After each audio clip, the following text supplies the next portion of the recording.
Здравейте, приятели! Вижте къде е спрял шофьора на рейс 116 да си прави почивките. Точно преди кръговото кръстовище, бензиностанцията, пресечки, светофари.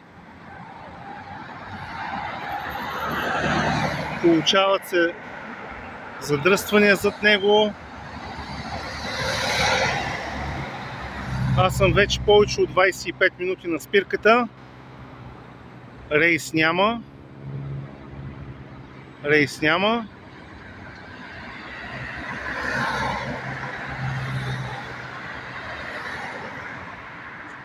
Така.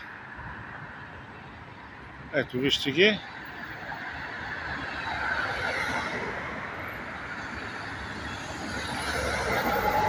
Искам с този запис, който правя, да се обърна към транспорта на град Пловдив и специално към ръководството на фирма 116 и въпросния водач на автомобила на рейса. Къде спира? Там ли се спира? Там ли му е последната спирка? Ето е последната спирка на рейса. Аз съм тук. Тук са храстите. Ето е 11-ката зад него. И виждате, номер 11 идва. Човека спира както трябва. Сега ще видим. Да, човека си мина, спря си. Видя дали ще се качваме. Сега другия шофьор се качва.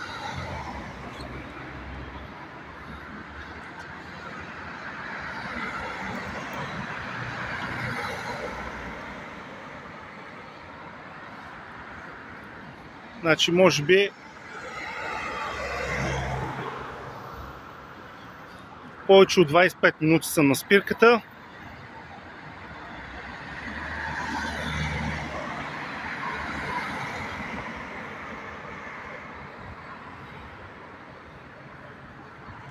Правя този клип за доказателство и да се видят как шофьорите на градския транспорт си правят каквото искат.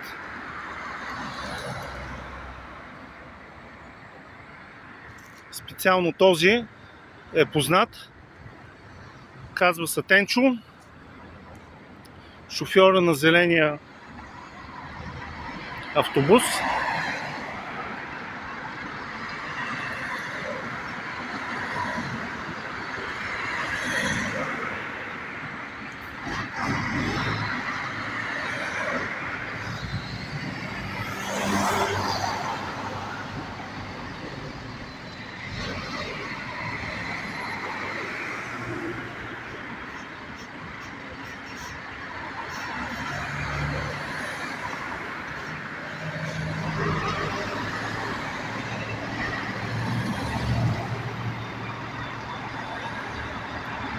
Така, облиза си човека лъжицата, тръгва с рейса.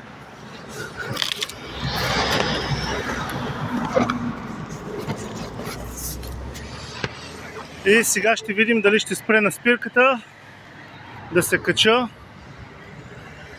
след дълго чакане.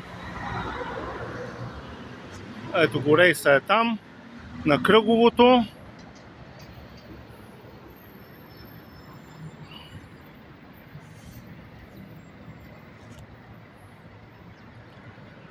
Прави обратния завой.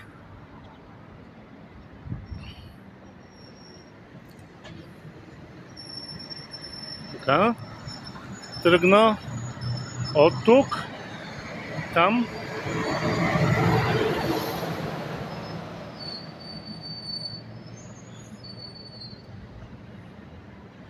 И минава. Ето го. И номера на рейса, ако може да видите. 1085 ЕА му е номера. Така, ще видим сега как ще се държи вътре в рейса, като влезна.